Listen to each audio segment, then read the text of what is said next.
तरह गरीब को परेशान नहीं कर सकते, समझे? ये लोग तुम्हारे डर से ही तो पुलिस पर भरोसा खोते जा रहे हैं। ये वर्दी, इस पर दाग मत लगाओ। जी मैडम। सिर झुकाने से ही गलती माफ नहीं होती, सुधार लाना होगा। ये एहसान उम्र भर नहीं भूल पाएंगे। ये बच्चा अब तुम्हारी दया पर है। एक बार जब IAS नंदिनी शर्मा अपनी कार में बैठकर शहर के मार्केट का सर्वे कर रही थी, तभी कुछ ऐसा हुआ जिसकी किसी ने कल्पना भी नहीं की थी। सुबह के 10 बज रहे थे।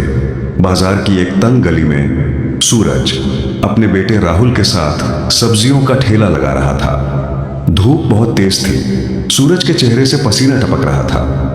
50 साल की उम्र और झुर्रियों से भरा चेहरा, लेकिन आंखों में अभी भी उम्मीद चमक रही थी। उसने अपने बेटे से कहा, बेटा आज अच्छा काम हो गया तो घर का किराया निकल जाएगा। राहुल ने सब्जियां सजाते हुए मुस्कुराकर जवाब दिया, पापा आज जरूर अच्छा होगा। मैंने सुबह मंदिर में प्रार्थना की थी। उसने एक गिलास ठंडा पानी अपने पिता को दिया। सूरज ने मुस्कुराते हुए कहा, तू ही तो मेरा सहारा है बेटा, लेकिन कहते हैं ना, बुरा वक्त बताकर नहीं आता। तभी वहां एक बाइक आकर रुकती है। पुलिस की वर्दी में ASI विनोद शर्मा उतरा। वो ठेले के पास आया और रौब में बोला, अरे सूरज, क्या हाल है? आजकल तो बड़े सेट बन गए हो, फ्रेश सब्जियां बेच रहे हो। सूरज ने हाथ जोड़कर कहा, साहब नमस्ते। शर्मा ने एक टमाटर उठाया, काटा, खाया और थूक दिया। बेकार माल है, चल आज का हफ्ता निकाल, 500 रुपए। सूरज की आवाज कांप गई। साहब प्लीज, हम गरीब लोग हैं। शर्मा ने बात काटते हुए चिल्लाया, गरीबी मेरी देन है, हफ्ता नहीं देगा तो ठेला उठवा दूंगा, समझा? तभी छोटा राहुल आगे आया, अंकल ये गलत है। ASI शर्मा की आंखें लाल हो गई। क्या बोला तूने?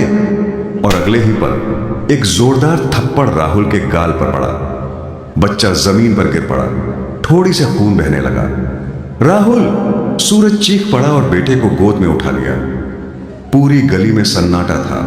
लोग देख रहे थे, गुस्सा था, मगर किसी में आगे बढ़ने की हिम्मत नहीं थी। ठीक उसी वक्त एक SUV गली के बाहर आकर रुकी। IAS नंदिनी शर्मा गाड़ी से उतरी। उनके उतरते ही पूरी गली एकदम खामोश हो गई, जैसे उम्मीद खुद चलकर आ गई हो।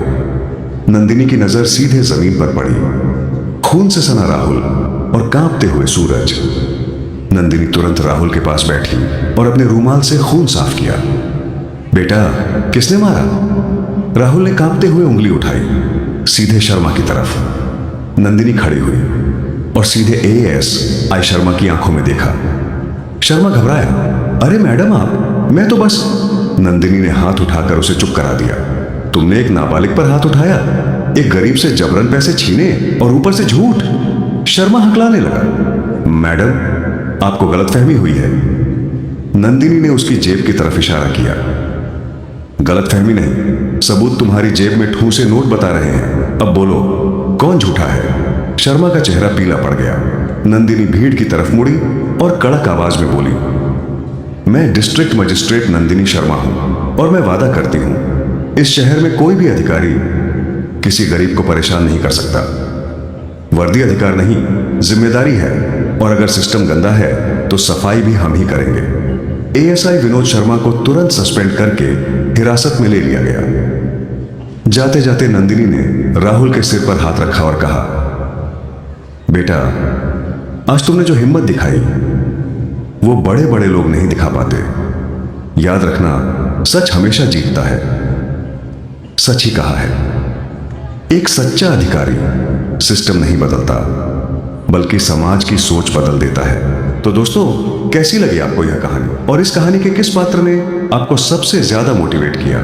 हमें कमेंट करके जरूर बताना। इस कहानी में दिखाए गए सभी पात्र, घटनाएं और संवाद पूरी तरह काल्पनिक हैं। किसी भी वास्तविक व्यक्ति, संस्था या घटना से इनका कोई संबंध नहीं है। इसलिए इस कहानी को केवल एक मोटिवेशन के रूप में देखें और इसका आनंद लें। तो अगर आपको IAS नंदिनी शर्मा की यह प्रेरणादायक कहानी पसंद आई हो तो इसे लाइक करें और ज्यादा से ज्यादा लोगों तक शेयर करें। और हाँ, चैनल को सब्सक्राइब करना ना भूलें, क्योंकि हम आपके लिए ऐसी ही प्रेरणादायक कहानियां लाते रहेंगे।